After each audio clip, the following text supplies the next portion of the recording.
Nah, sekarang kita akan simulasikan bagaimana sih sistem transport makanan itu dalam sistem tubuh kita. Nah, Bapak Ibu, kita akan bahas. Jadi makanan ini masuk ke dalam pencernaan kita, ya. Kemudian pencernaan kita di sini. Kemudian di lambung diproses, yang karbohidrat jadi glukosa, yang protein itu akan menjadi asam amino, yang lemak bablas dan akan diangkut dalam bentuk lipoprotein ke dalam pembuluh darah kita dan masuk dalam sel. Oke, di sini ya. Coba langsung kita analogikan di manekin ini. Tolong di shoot manekin. Ya, Ibu, saya tangan dulu. Ini ada manekin. Kemudian ini adalah sistem pembuluh darah kita, closed loop, ya. Di manekin akan saya pakai dari mulut sampai ke usus. Kemudian di usus itu akan masuk ke dalam jalur pembuluh darah ini. Di mana masuknya? Nah ini, jadi saya analogikan ini masuk ke sini, ke usus, kemudian dia dipompa ke sini.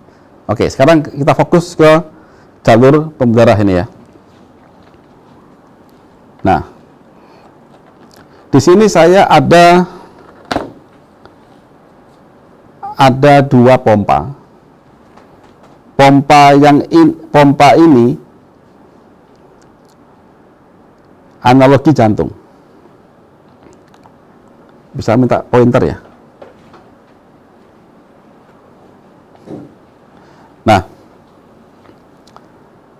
jantung ada dua bilik, ya kan? Ada bilik kanan dan bilik kiri. Yang ini bilik kanan, ini bilik kiri. Oke? Saya coba apa namanya? Darah dari pencernaan masuk, disedot, ya. Kemudian dibawa ke liver dulu, ke hati. Ini hati.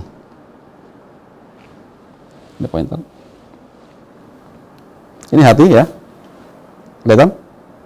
Syuting? Ini hati. Jadi awalnya masuk dari pencernaan, masuk ke sini, dibawa ke hati dulu. Di hati langsung masuk ke jantung bilik kanan. Kemudian di bilik kanan dibawa ke mana? Ke paru-paru. Ini paru-paru. Ya, ini paru-paru.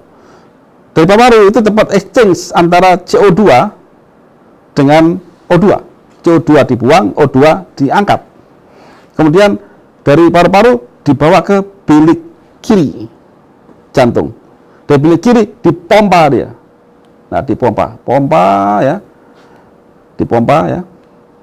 Kemudian sebagian masuk ke otak ya, mulai tubuh bagian atas, jadi pencernaan dan otak di sini.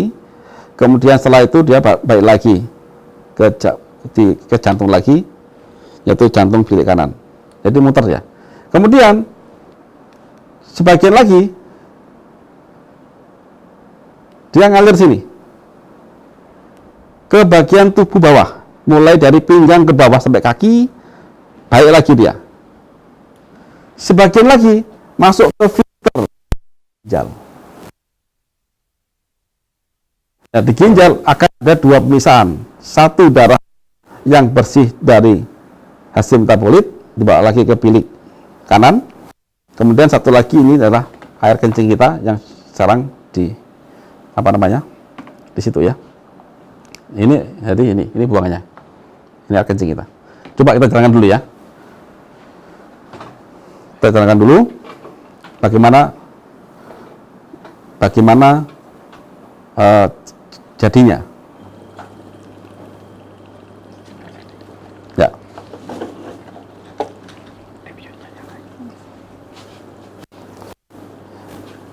Ini sudah jalankan pompanya. Nah, sekarang kita tekankan, kita jalankan semuanya.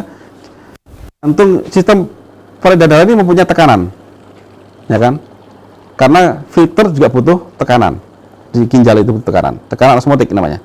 Jadi ginjal itu dia ultrafiltrasi, tapi selektif. Jadi di sini saya pakai membran RO. Coba kita tekan dulu ke kerja tekanannya.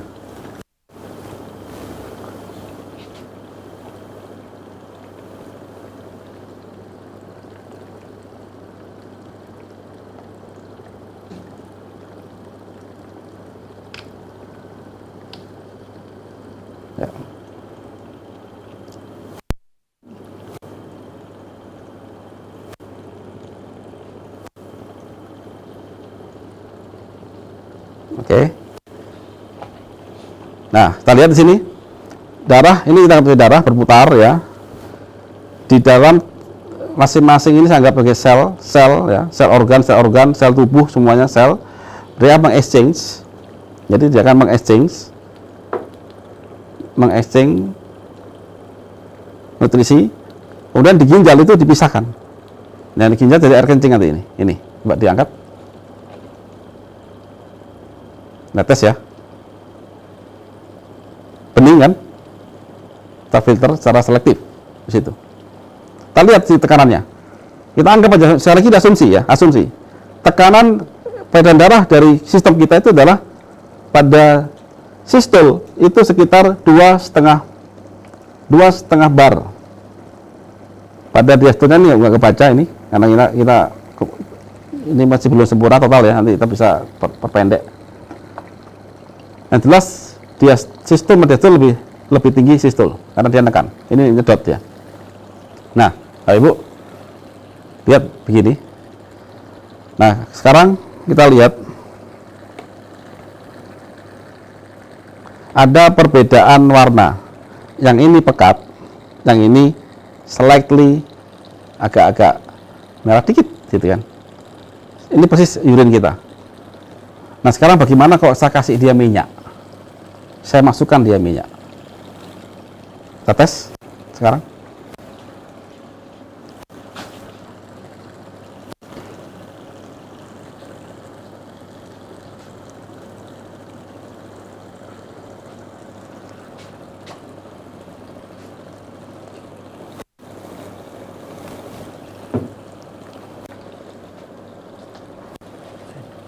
Enggak, itu langsung masuk ke sistemnya.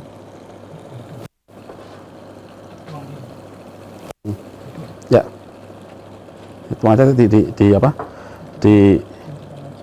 Ini kayaknya sulit. Nggak iso. Coba dimasukkan.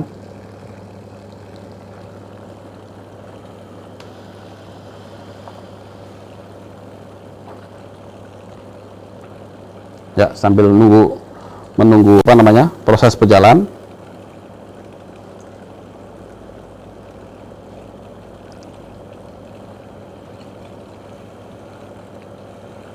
Tapi sini harus ditekan ya, nanti ditekuk, dimatikan. Untuk bebas sudah.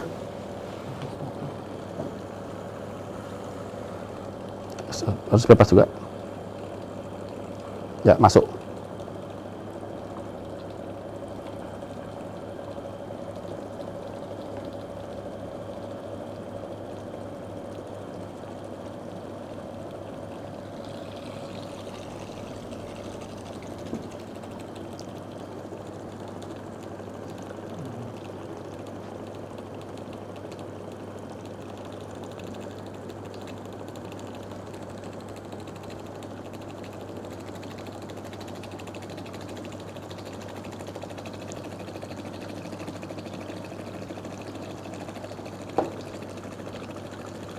Buka full ya. Nah, kita buka bebas.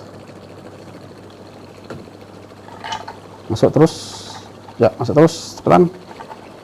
Kita lihat nanti bagaimana jika seandainya banyak plak dalam udara kita ini. Dengan tekanan yang sama. Ini masih proses. Oke. Kita lihat darahnya sudah mulai merah muda.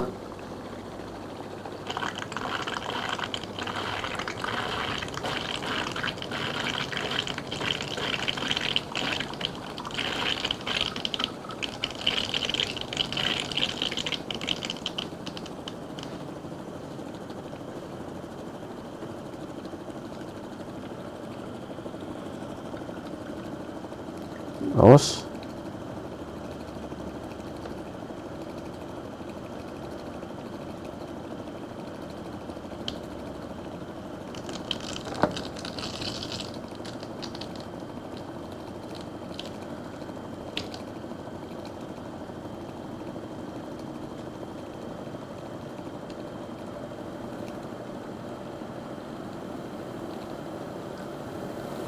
ya,